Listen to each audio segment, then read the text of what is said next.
اللہ تعالیٰ نے ارشاد فرمایا، اے میرے بندو، تم رات دن گناہ کرتے ہو اور میں تمام گناہوں کو معاف کرتا ہوں، لہٰذا مجھ سے بخشش کی طلب کرو، میں تمہیں بخش دوں گا۔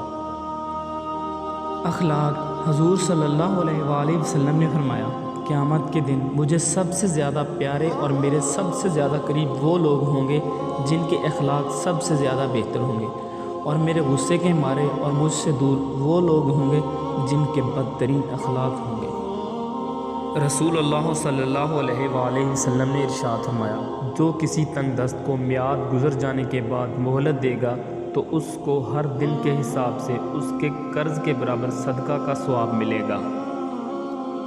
میرے نبی کریم صلی اللہ علیہ وآلہ وسلم نے فرمایا، بندہ جب نماز پڑھ رہا ہوتا ہے اس کے سر پر نیکی کی بارش ہوتی رہتی ہے، اور اگر اس کے علاوہ اگر کامیابی چاہتے ہو تو نمازی بن جاؤ، کیونکہ نماز کے بغیر کوئی بھی کامیابی ممکن نہیں۔ رسول اللہ صلی اللہ علیہ وآلہ وسلم نے ارشاد فرمایا، فقیروں اور محتاجوں کے پاس بیٹھنا تواضع میں داخل ہے، اور یہ عادت جہاد سے افضل ہے۔ آیت الکرسی کی فضیلت۔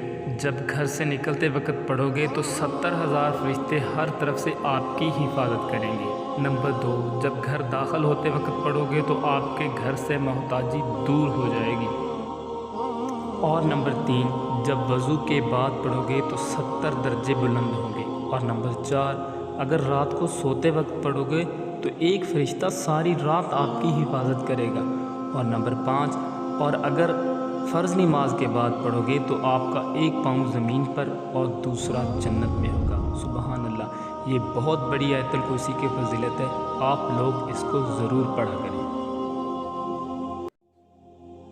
نہ کامیابی حتمی ہوتی ہے اور نہ ہی ناکامی، بلکہ اصل چیز کوشش جاری رکھنے کا حوصلہ ہوتا ہے۔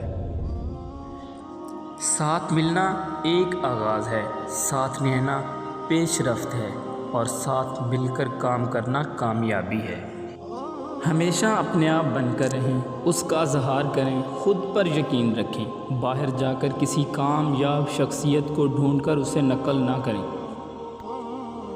اور کامیابی چاہتے ہو تو اسے مقصد نہ بناؤ جو آپ کی پسند ہے اور جو یقین ہے، بس وہ کرتے جاؤ اور وہ کامیابی قدرتاً آپ کو مل جائے گی۔ اور میں اپنی زندگی میں بار بار اتنی مرتبہ ناکام ہوا، اور یہی میری کامیابی کا اصل سبب ہے۔ اور کامیابی کو سب سے زیادہ میٹھا وہ شمار کرتے ہیں جو کبھی کامیاب نہیں ہوتے۔